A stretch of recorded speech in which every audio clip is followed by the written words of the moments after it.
പുകൾ പാടുവേ പുകൾ പാടുവേ ഖുർആനിൻ വെളിച്ചം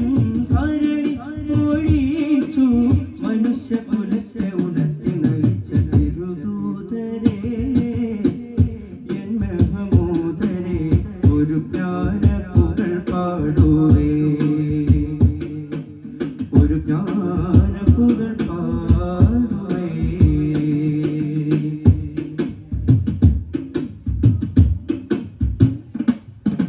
ബദറിന്റെ മണ്ണിൽ സത്യത്തിനായി ജിഹാദ് മുഴക്കി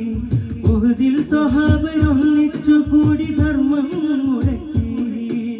രക്തത്തിൽ മുങ്ങി തക്ബീർ ചൊല്ലി യുദ്ധം നടത്തി ഹന്തക്കിൽ ശത്രു സംഘത്തെ നീക്കി നഷ്ടം നികത്തി ആരം പടച്ചവന്റെ അജ്ഞക്ക് പാത്രമായി ആകാശവീതി പൂകി പോയതല്ലോ റസൂൽ